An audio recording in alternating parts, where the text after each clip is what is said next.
Com os irmãos, recebendo, já está ouvindo? Boa noite aí, pessoal. Se tiver alguém na live aí, geralmente sempre tem. Estou dizendo para os irmãos nós estarmos aqui orando, apresentando a Deus os nossos impossíveis, sabendo que Deus é o Deus do impossível. Já louvamos a Deus, já tivemos momentos de oração, intercessão. E de fato Deus está no nosso meio, amém? Alguns anúncios, dia 8, né? Foi marcado o nosso batismo, mas agora eu também estou considerando aí a situação da Marcele, né? Não sei como é que ela vai ter que ver esse luto aí, e também do Bruno, da criança aí. Então, vamos marcar para dia 8, continuar aí, mas se houver algum imprevisto, também não estamos com pressa, né? A piscina já chegou, piscininha. Certamente eu acho que se tivesse que batizar o Diego, acho que ele não daria naquela piscina, não. Tem 1,80. Não, mas ficar sentado, acho que de repente, escolhendo ali, eu dava um jeitinho. Mas a piscininha, íamos comprar uma banheira, mas não é o momento, seria imprudência da minha parte. Temos que fazer aqui outras coisas. Mas, então, continua marcado para dia 8. Mas eu vou conversar com a Marcele, o Danilo, por conta dessa situação, e na espera do Samuel, aí, ver o que vai acontecer, né? A hora que ele vai chegar, como é que vai estar a Juscelene, enfim.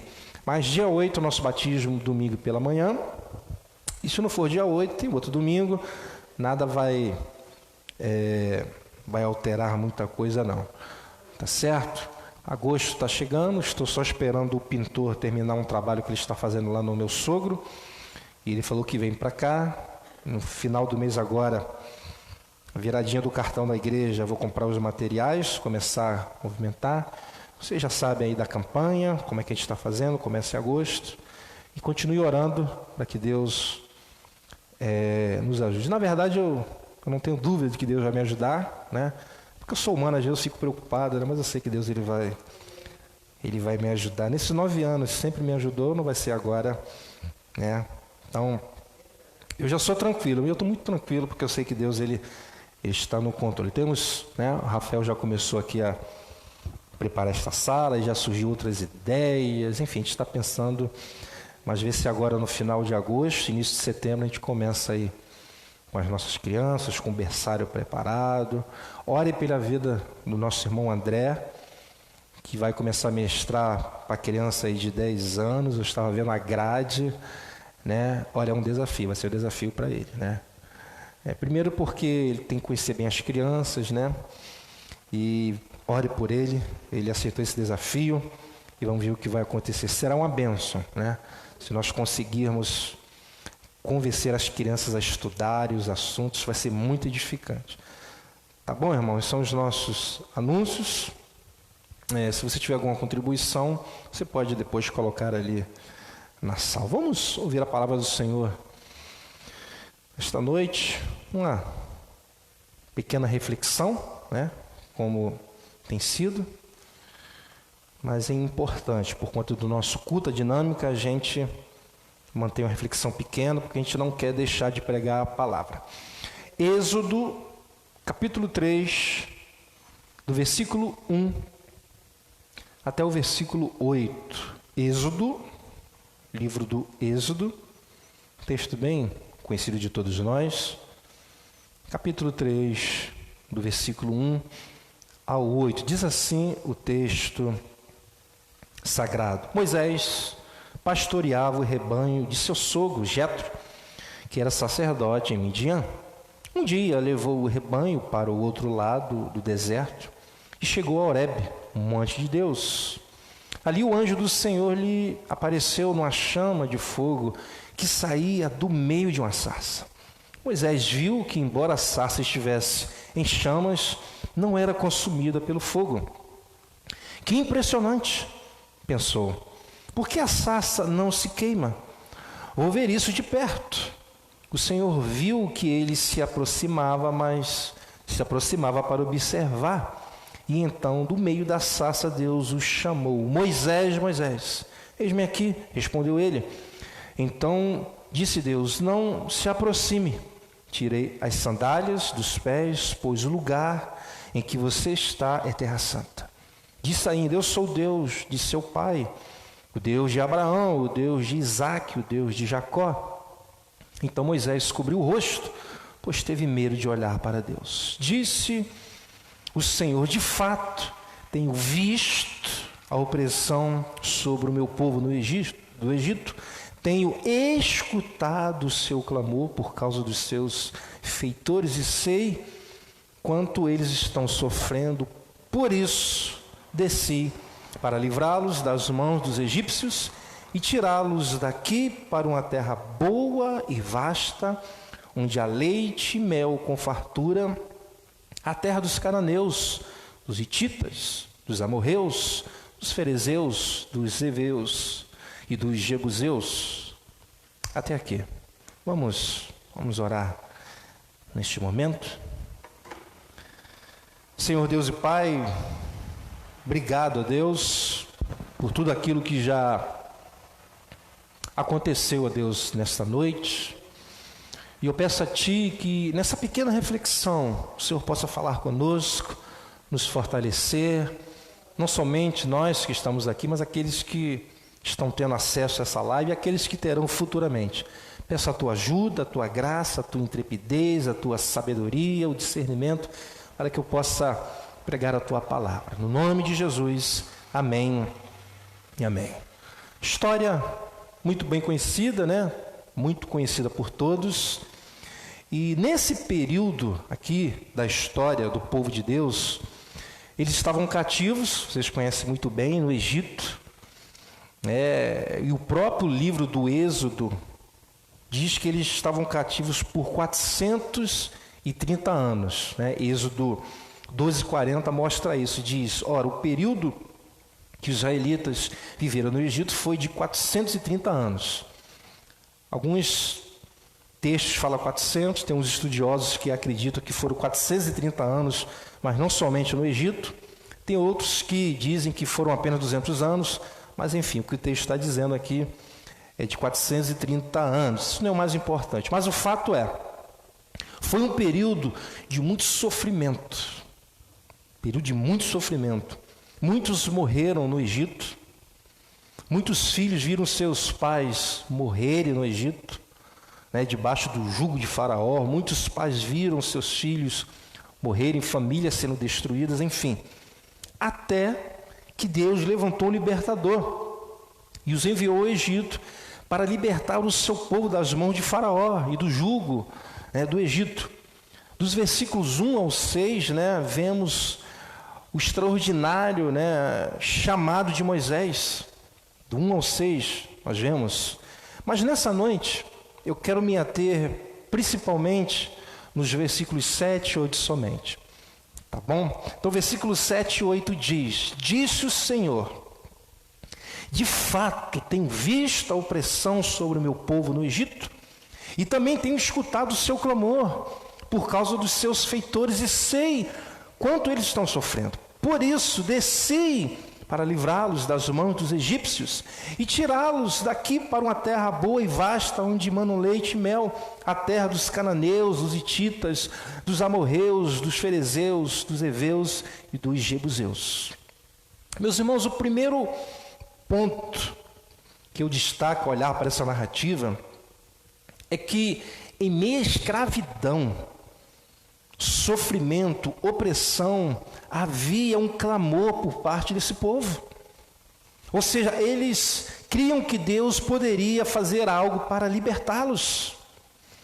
Por isso eles estavam clamando, apesar que quando Deus começa a agir através dos seus meios, para libertar esse povo, nós vemos isso mais à frente, há muita dúvida, muita murmuração. Vocês conhecem muito bem a história desse povo. Mas enfim, o fato é, nesse momento, o povo estava clamando, Versículo 7 deixa isso muito claro. Disse o Senhor: de fato, tenho visto a opressão sobre o meu povo no Egito, e também tenho escutado o seu clamor por causa dos seus feitores, e sei quanto eles estão sofrendo.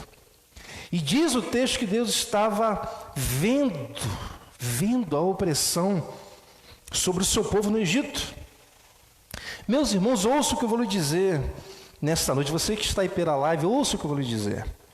Deus, Ele não está alheio a nenhum tipo de sofrimento. Nenhum tipo de sofrimento. Ah, pastor, será que não está mesmo? Talvez alguém faça essa pergunta, talvez você diga, eu tenho sofrido tanto tempo, e a impressão que tem é que Deus não está vendo, mas Ele está. Por sinal, um dos nomes que é dado a Deus no Velho Testamento é El Roi, ou El Roi, ou seja, o Deus que vê.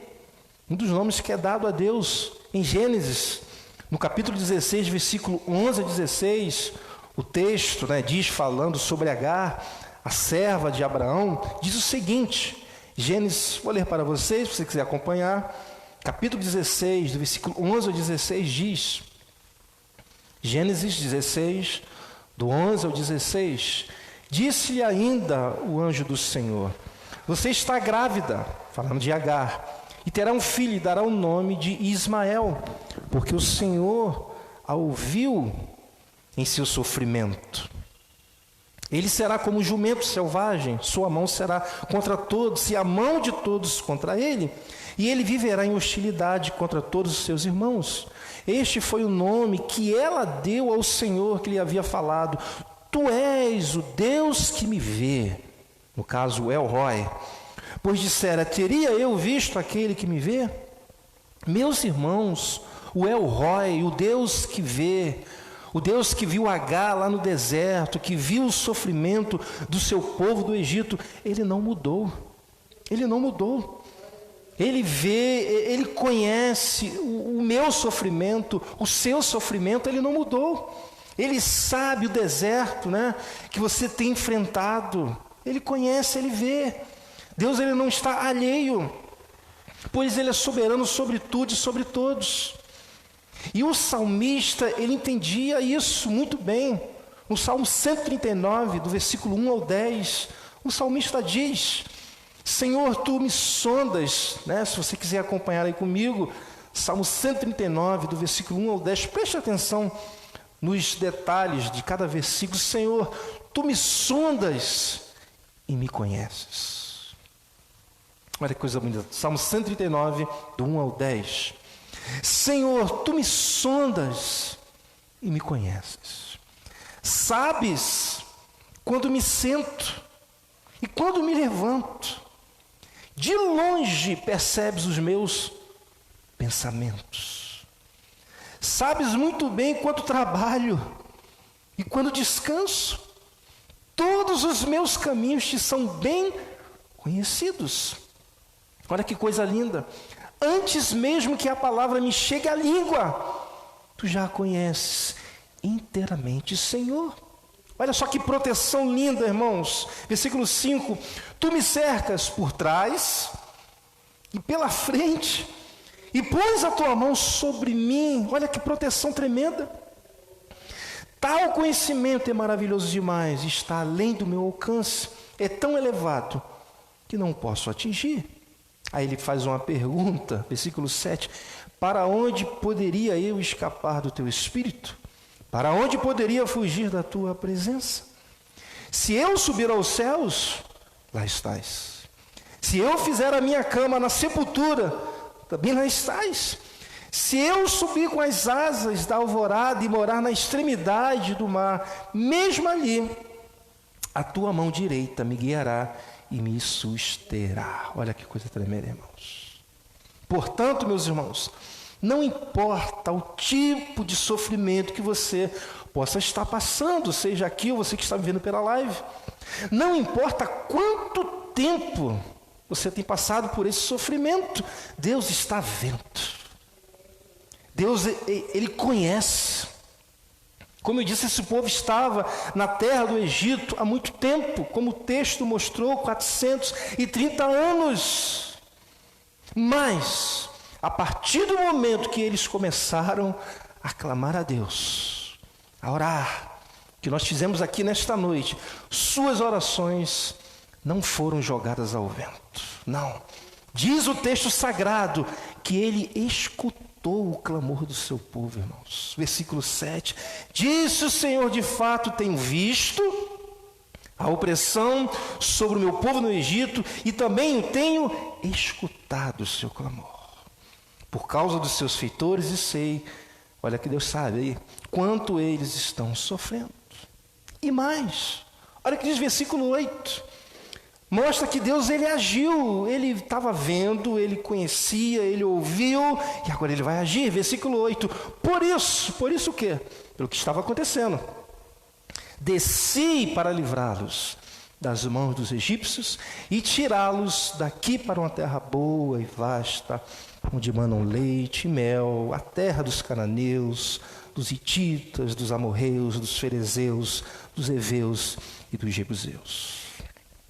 Meus irmãos, o nosso papel diante dos nossos sofrimentos, e existem sofrimentos que passamos que ninguém pode nos ajudar, ninguém. O pastor, o melhor irmão, a esposa, o marido, não tem como ajudar. Ninguém poderia ajudar esse povo, só Deus.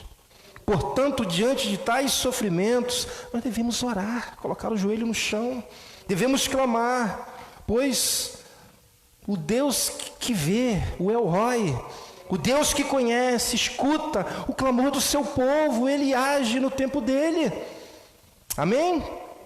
Portanto, eu te pergunto nessa noite, qual o tipo de sofrimento que você tem enfrentado nesses dias? Qual? Há quanto tempo você tem enfrentado?